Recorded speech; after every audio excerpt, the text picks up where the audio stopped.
We'll be breaking down all major concepts covered on the exam. So welcome to the deep dive. Yeah, thanks for having me.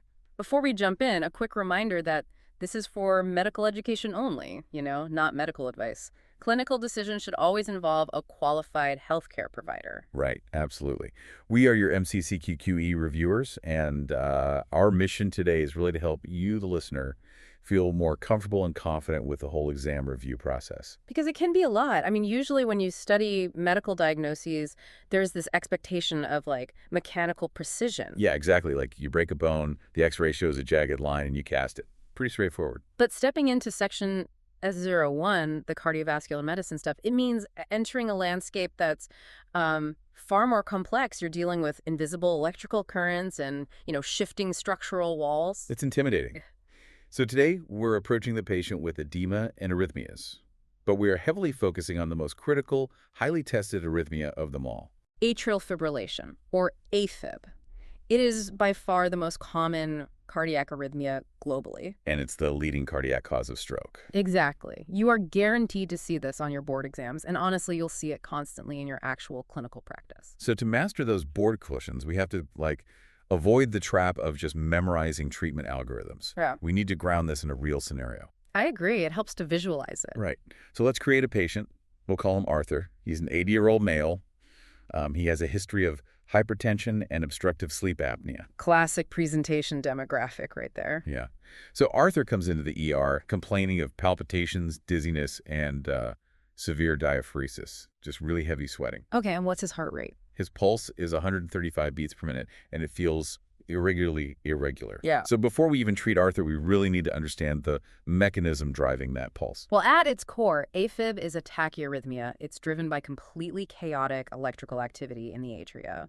Instead of a nice synchronized rhythmic squeeze that, pushes blood down into the ventricles. The atria are fibrillating. They're essentially just quivering. The electrical impulses are completely unsynchronized. And the initiating trigger for all this chaos, it mostly originates around the pulmonary veins, right? Yeah, almost always. You have these electrically active ectopic foci there, and they just start firing rapid abnormal impulses. Just totally hijacking the normal pacemaking function of the SA node. Exactly. I always picture the SA node as like a perfectly timed spark plug in a car engine. And in AFib, you've got this rogue spark plug near the pulmonary veins just misfiring at random intervals. That's a great analogy. It throws the whole engine out of rhythm. Yeah. And while Arthur's advanced age and medical history give us, plenty of acquired reasons for this misfire, the MCCQE will occasionally test a really specific genetic component. Oh, yeah, they love to test the chromosome 10 mutation. Right. Oh, Specifically at the 10q22q24 locus. Yeah, it's a gain-of-function mutation in the cardiac IK5 alpha subunit. And to really understand why this matters for the exam, you have to think about the cellular action potential. Because that alpha subunit is responsible for forming potassium channels, right? Exactly. And since it's a gain-of-function mutation, it creates more functional pores. And more pores mean potassium just rushes out of the cardiac cell much faster during the repolarization phase. Right. So if the cell repolarizes faster, the action potential duration is shorter. That directly reduces the effective refractory period. So the cell is just ready to fire again almost immediately. You got it. It sets the perfect stage for high-frequency fibrillation. The electrical timeline is just compressed. Wow. Okay, but I want to push back on something here because focusing solely on the electrical chaos is it's actually a major pitfall for students. Oh, 100%. The electrical misfiring is really just the symptom we see on the monitor. Right. The true underlying disease process of AFib is this profound cardiac remodeling. Yeah, the tachycardia and that shortened refractory period lead to electrical remodeling, sure. But you also have massive structural remodeling. So it's not just an electrical problem where we can just fix the spark plug. The walls of the atria physically change. They do. We are talking about changes in the myocytes themselves and heavy fibrous tissue deposition in the extracellular matrix. The tissue just becomes really stiff and diseased over time. Exactly. And this brings us right back to our patient, Arthur. His history actually gives us the perfect roadmap for why that structural damage occurs in the first place. Well, his advanced age is the biggest risk factor, obviously. True, but hypertension is the massive driver here. Years of pumping against high systemic resistance causes the heart muscle to stretch and hypertrophy. And he also has obstructive sleep apnea, right? which I know is a highly tested risk factor. It is hugely tested because when a patient with OSA stops breathing, they generate this massive negative intrathoracic pressure trying to inhale against a closed airway. Oh, wow. So they're just pulling a vacuum in their chest? Yeah. Basically, yeah. And this, combined with intermittent hypoxia, causes pulmonary vasoconstriction. The pressure backs up into the right ventricle and then right into the right atrium. Which physically stretches the atrial tissue night after night.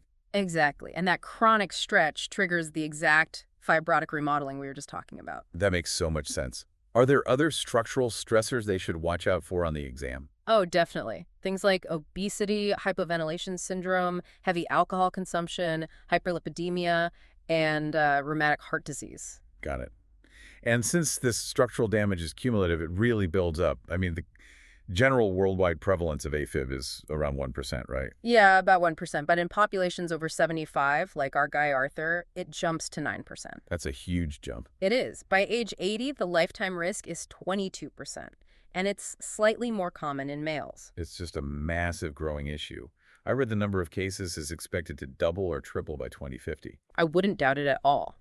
Now, because this structural damage happens over time, the MCCQE loves to test classifications based on how long the symptoms last. Right, the timeline is key. So let's map out the 4 classifications. Okay, so the first is paroxysmal AFib. That's when the recurrent episodes occur. But the rogue spark plug eventually stops on its own, right? Exactly. The rhythm terminates spontaneously within 7 days. Then the second is persistent AFib. So these are episodes that last longer than 7 days and won't just stop on their own. Right. The patient actually requires pharmacological or electrical cardioversion to restore a normal sinus rhythm. Let me just jump in there with a quick clinical pearl for the persistent category. Yeah, go for it. So if that persistent AFib is coupled with a rapid ventricular rate, meaning the ventricles are trying to keep up with those quivering atria, the heart is going to exhaust itself. Oh, for sure. Over time, that constant tachycardia can cause the heart muscle to dilate out. Right, leading to tachycardia-induced dilated cardiomyopathy. It's a really critical complication to watch for on the boards. Absolutely. Okay, moving to the third category. Long-standing persistent AFib. Which sounds a lot like the next one. But long-standing persistent is simply defined as a continuous AFib present for more than 12 months, right? Yes, exactly 12 months or more. And then the fourth is permanent AFib. And I really want to highlight this one because it's a huge trap for students. Long-standing, persistent, and permanent sound identical on a fast-paced exam. They really do. Wait, so permanent isn't just a measure of time, but actually a clinical decision to stop fighting the rhythm. That's exactly it. It's not a duration. Permanent AFib is the state where the provider and the patient jointly decide to just stop attempting rhythm control therapies. Because the tissue is just too remodeled and unresponsive at that point. Right. You accept the AFib and you shift entirely to rate control and stroke prevention. That distinction separates a passing score from a failing one on these classification questions. Okay, that is a huge point. Yeah. So let's get back to Arthur in the ER. His pulse is 135 and irregularly irregular. We need an objective diagnosis, which means we need a 12-lead ECG. Right, the gold standard. What are we looking for there? You're looking for a narrow, complex, irregular rhythm with completely absent P waves. So you might see fibrillatory waves, like those little chaotic bumps on the baseline, but you will not see that distinct synchronized key wave before the QRS complex. Exactly, because the atria aren't actually squeezing together. Right, and once we have that definitive ECG diagnosis, we can't just stop there. We have to figure out the underlying trigger that's pushing Arthur into AFib right now. Yep. We need a targeted lab workup. First, we'll draw a complete blood count, or CBC, to check for an underlying systemic infection. Because an infection increases metabolic demand, right? Exactly. Then a basic metabolic panel, or BMP, is crucial to look for electrolyte derangements like hypokalemia or hypomagnesemia. Stuff that basically irritates the cardiac membrane. You got it. And a TSH, thyroid-stimulating hormone, is mandatory. Oh, hyperthyroidism. That drives up the adrenergic tone. Yes, and it's a classic, easily missed cause of new-onset AFib. Finally, we need cardiac biomarkers and a B-type natriuretic peptide, or BNP. Which elevates when the heart muscle is acutely stretched or failing. Exactly. Okay, let me throw a specific exam trap scenario at you here. All right, let's hear it. What if Arthur's ECG shows the irregular rhythm, but it also shows right heart strain? Like maybe an S1Q3T3 pattern Or the physical exam notes jugular venous distension. Oh, that's a great trap. If you see new onset AFib coupled with right heart strain, you must suspect a pulmonary embolism. A PE. And the pathophysiology connects perfectly, right? It really does. Yeah. A large clot in the pulmonary vasculature causes this massive pressure back up into the right side of the heart. And that acute, severe stretching of the right atrium basically traumatizes the tissue. Right, which triggers the electrical misfiring. So if the clinical vignette hints at right heart strain, your next step in management has to pivot. You have to risk stratify the patient for a PE using the PERC or Wells criteria. Exactly. And if they score high, you immediately proceed to a D-dimer test or a spiral CT scan of the chest. Do not miss the PE hiding behind the AFib, guys. Okay, let's discuss another massive trap in the diagnostic workup. The TE. Ah, the transesophageal echocardiogram. Yeah, I remember this being like the most important safety pearl for the exam. Because the atria are just quivering, blood isn't being pushed forcefully, right? Right, it becomes turbulent and it pools, particularly in this small anatomical pouch called the left atrial appendage. And stagnant blood will clot. Always. If a thrombus forms in that appendage and you chemically or electrically cardiovert the patient, meaning you shock their heart back into a forceful, coordinated squeeze. Oh man, that newly restored contraction is just going to eject the clot straight out of the heart. Straight up the carotids and into the brain, causing a massive acute ischemic stroke. Wow. Therefore, the absolute rule for the boards is that you must perform a T prior to cardioversion. Right, you have to visualize the left atrial appendage and completely rule out a thrombus. So we always check for the clot before resetting the rhythm. Got it. So with Arthur's workup complete, our results dictate the intervention. And as soon as you identify AFib on the boards, you must immediately split your thinking into two distinct pathways. Right. Acute management versus chronic management. For acute management, the deciding factor is always hemodynamic stability. Like, is Arthur crashing right now? If the patient is unstable, meaning they are hypotensive, actively in cardiogenic shock, or, experiencing severe ischemic chest pain, what do we do? You do not have time for a T. This is the one exception to the rule. Oh, wait, really? Yeah. Hemodynamic instability demands immediate synchronized electrical cardioversion alongside anticoagulant therapy to literally save their life. Okay, so unstable means shock, but let's look at Arthur again. His heart rate is 135, which is a rapid ventricular response, or RVR. Right. But his blood pressure is 130/80. I mean, he's sweating and dizzy, but he is hemodynamically stable. And because he is stable, we do not shock him. Stable means block. We prioritize read control to slow the heart down and allow the ventricles time to actually fill with blood properly. Exactly. We achieve this blockade using intravenous beta blockers, like metoprolol, or non-dihydropyridine calcium channel blockers, like diltiazem. You administer a bolus, and if the rate remains high, you transition to a continuous drip, right? Yes, that's the standard protocol. Now, students often wonder why we don't just reach for digoxin or amiodarone. I mean, those names are everywhere in cardiac pharmacology. They are, but they are explicitly not first-line agents for acute stable rate control. Why is that?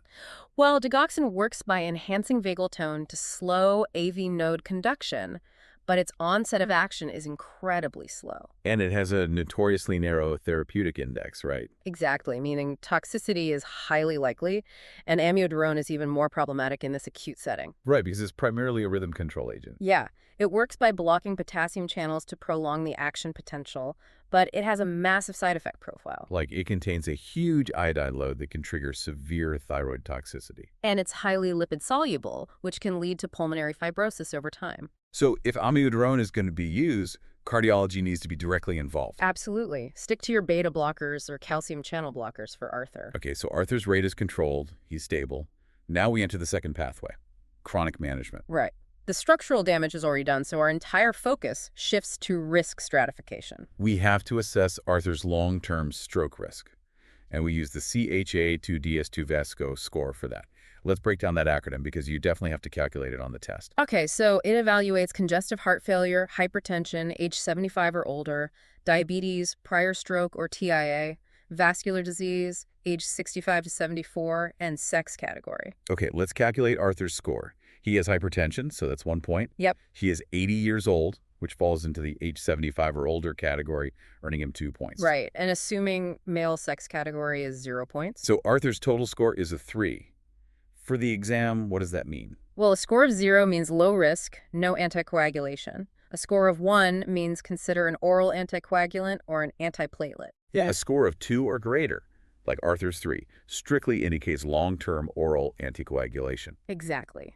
But you must balance that decision by assessing his bleeding risk using the HAS-BLOOD score. Oh, right, because we don't want to prescribe aggressive blood thinners to a patient at an exceptionally high risk of a fatal hemorrhage. Right.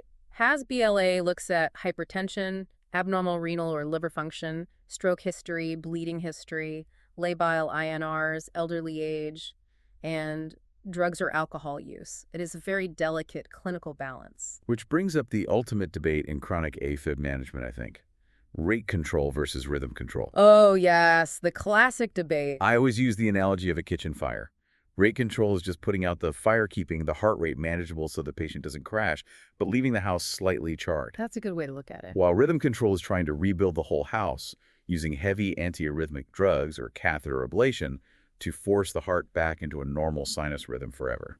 But it feels deeply counterintuitive. Like, if we can quote-unquote cure the rhythm and put Arthur back in sinus, why does all the clinical data suggest that rhythm control offers no actual survival advantage over simply slowing the rate down? It is arguably the most tested conceptual shift in cardiovascular medicine. And the lack of a survival advantage really comes down to two major factors. Okay, what's the first one?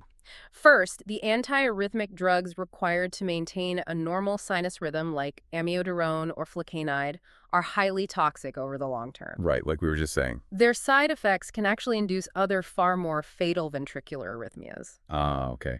And the second factor brings us right back to our pathophysiology discussion from the start, doesn't it? It does, because even if you force the electrical system to behave, Arthur's atria are still physically stretched, fibrotic, and diseased from all those years of hypertension and sleep apnea. The structural remodeling remains.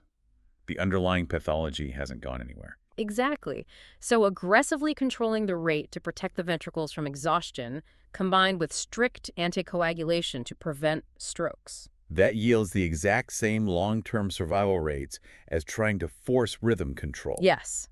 And it completely avoids the severe drug toxicity. Wow. So you aren't fixing the house, you're just making sure it's safe enough to live in. That's perfectly put. And I think this highlights why the exam heavily tests systems-based practice in interprofessional care. The long-term survival of patients like Arthur hinges entirely on preventing the disease's most devastating complication. Right, acute ischemic stroke. The stakes are incredibly high. The stroke risk is 5 times higher in a patient with known AFib. Because of that turbulent flow pooling in the left atrial appendage. Exactly. But the data shows that 60% of these strokes can be entirely avoided with proper, consistent anticoagulation. That's a huge number. And that 60% prevention relies heavily on the broader healthcare team. And yet questions love to test the specific roles of nurses and pharmacists. Oh, absolutely. Nurses are the front line for chronic disease management.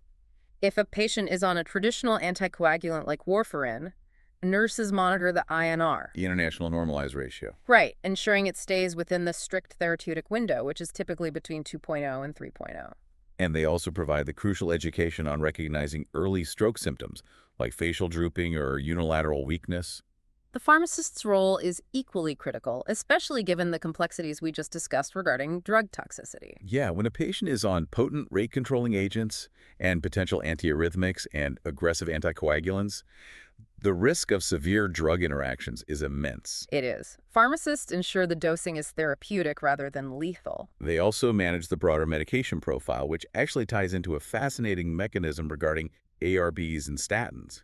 Oh, I love this part. Yeah, the sources point out that using angiotensin receptor blockers and statins might actually lower the frequency of AFib episodes and increase the probability of successful cardioversions. It's true. The mechanism behind this is brilliant.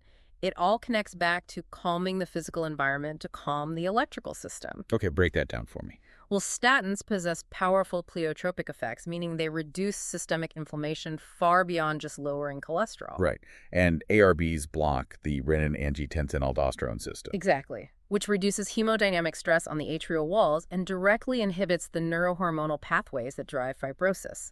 So by aggressively managing the systemic vascular issues, you physically slow the structural remodeling of the atria. Yep, giving those rogue ectopic foci less diseased tissue to hijack in the first place. That is the exact level of mechanistic understanding you need to dominate the MCCQE. So let's do a rapid-fire summary of the absolute non-negotiable concepts we covered today. Sounds good. 1.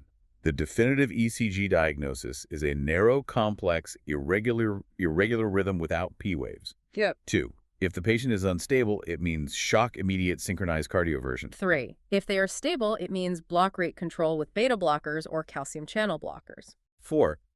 Always perform a T before cardioversion in a stable patient to rule out a left atrial appendage thrombus. And 5.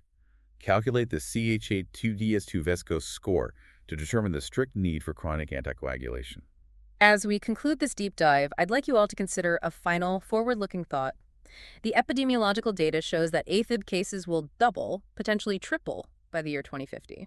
Entirely due to our aging population. Exactly. And currently, the management of this chronic disease places a massive financial and physical burden directly on patients, given the sheer volume of cases approaching. Yeah. How will future healthcare systems need to radically adapt their interprofessional models, specifically regarding community-based nursing and pharmacy integration, to handle this impending wave of chronic cardiovascular remodeling?